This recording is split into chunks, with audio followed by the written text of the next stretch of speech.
Mario's back in a new adventure! When it comes to games that all ages can enjoy, nothing beats Super Mario. Kids can enjoy the simple, fun gameplay and bright colors, whereas teens and adults can enjoy the refined game mechanics, nostalgia, and the topic of today's video, the dirty details that would fly over kids' heads, as well as the ones that are surprisingly blatant. I'm Kyle with 1UP Binge, and these are Super Mario adult jokes, cleanest to dirtiest. So everyone grab a pint, a Picross puzzle, or in this case, we'll go on and grab both. In Mario's Picross for the original Game Boy, you use your math and deductive logic skills to help Mario uncover pictures of all sorts of stuff, from his friends and enemies to cute little duckies to a nice cold beer or a cigar. These are among the least infamous adult references in the series. It's so big!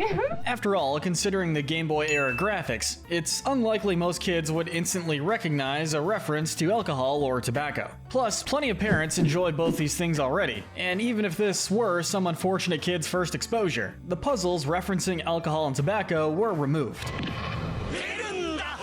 So you're safe from that lawsuit for now, Mario. Bowser and Peach, on the other hand, might not be so easy to acquit, considering their victory drinks in Super Mario Kart. There's nothing like winning a game of Mario Kart, whether you're by yourself or with some friends. That victory screen never gets old. The victors each hold a bottle of unspecified but totally not alcoholic beverage, or, champagne if you don't believe that. But in Japan, Peach and Bowser take this celebration one step further, by drinking them on screen. Really, Bowser chugging a bottle of champagne after winning a race is totally in line with his character, but it's a little more shocking on Peach's end. Get it together. This detail was censored in regions outside of Japan, with the two simply holding their bottles like the others. But it looks like these two are having an especially good time in Japan after their victory. Wait, no, not like that. Or maybe like that.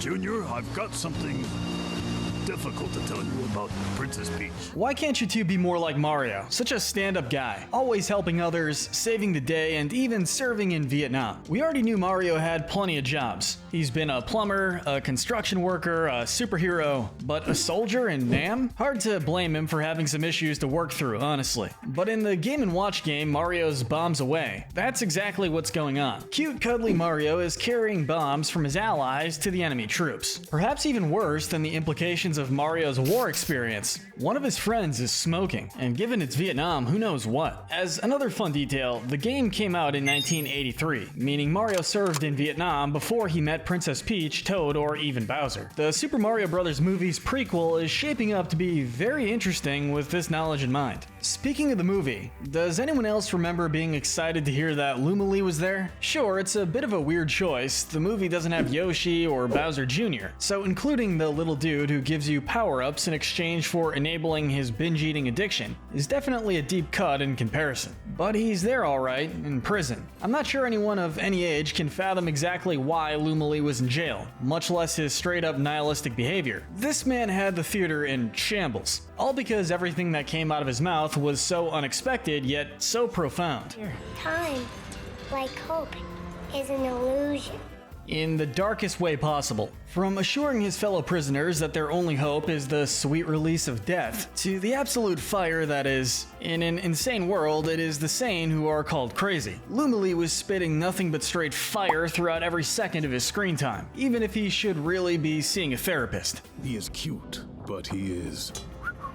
There's something about choosing the most random character and making them needlessly morbid that's just pure comedic genius. Here's to hoping they add Luba in the sequel. What dark observations does he have about our society? Now we have a feast of dirty moments in the Paper Mario series. And so does Mario if the nutty cake is anything to go by. In the first game of the Paper Mario series, this little cupcake-looking treat is one of the many food items Mario uses to heal his HP and FP throughout the adventure. It may look innocent enough at first, but Reddit user Elegance Marzipan makes the observation that it seems to resemble a delicious truffle called Capozzoli di Veneer, a treat made of chestnuts, bittersweet chocolate, and brandy. As for the name, it literally translates to nipples of Venus, as in Mario's eating boob cakes to heal his pain, though the color is a little off in this variant. Pretty sure nipples aren't supposed to be yellow, so maybe go see a doctor about that. On the topic of boobs, which is something I did not expect to say in a video related to Super Mario, we have Flurry. One of the most missed aspects of the first two Paper Mario games are the variety of partners Mario had at his disposal, each with their own unique gameplay abilities, personalities, and designs. Take Madame Flurry, for example. Her moveset is stacked. And the weirdest thing about it is that her X move is actually just Mario blowing into her.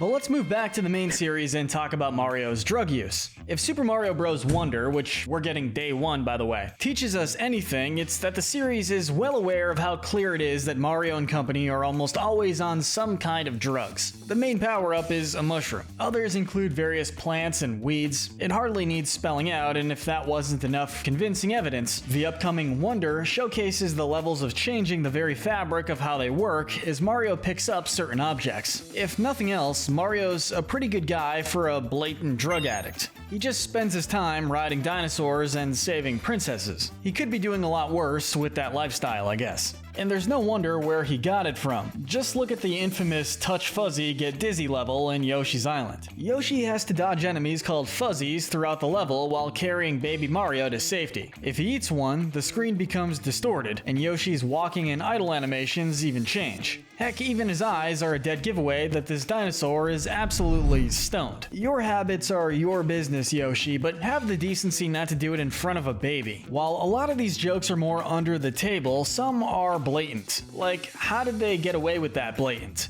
The murder scene from Paper Mario: The Thousand-Year Door is one example. Apparently, Japan was way more lenient on censorship than the rest of the world. It's one thing to have some offhanded references to drugs and alcohol, but having a full-on murder scene, with a tape outline, blood and all, is a whole nother level of dark. This raises so many questions, really. Who did the crime? Who caught them? Who was the victim? Is this why we haven't seen Toadsworth in ages? Rest in peace. It's also hilarious to think that they censored this, but not the blatant noose sitting right there in the middle of Roadport. This next one might not be as dark as the previous censorship, but we have to mention Wario Land 2's alcoholic penguins. If you grew up playing the game outside of Japan, you might remember some little penguins who purposefully threw cannonballs at Wario, making him dizzy and unable to walk normally. That's already far from nice, but what if we told you that that was the censored version? In the original Japanese release, these penguins threw mugs of beer at Wario, effectively getting him drunk, which begs the question, are they really alcoholics if they're willing to throw their drinks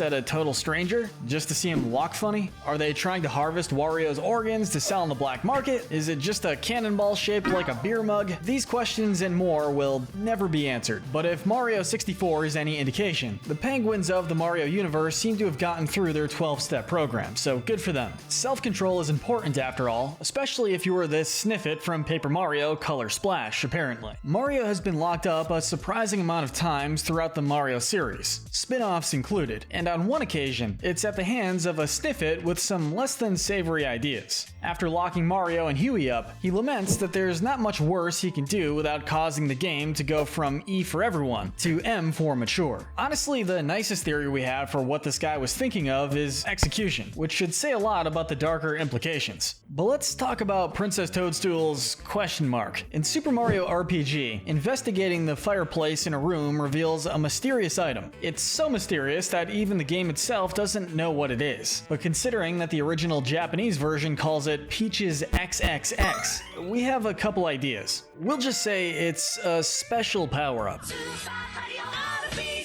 We may have cracked the case as to what it is after all. Nearly 10 years later, Super Princess Peach released for the Nintendo DS, and with it, the dirtiest secret in Mario history, the Vibe Scepter. I guess we were wrong on all counts earlier. It's just a big, long rod that has the power to change emotions. Nothing suggestive there. In fact, as the ending cutscene states, quote, "Your mom's been laughing happily a lot lately. Maybe the Vibe Scepter is hidden somewhere in the house." Clearly, the Vibe Scepter is causing your mother a really good time. And in conclusion, this Nintendo DS game made for children basically told kids that their mom was using a vibrator a lot. This raises many questions, but mainly, how did they get away with this? What implications does this have to the Mario series? And is this why Peach hasn't let Mario smash yet? Mamma mia.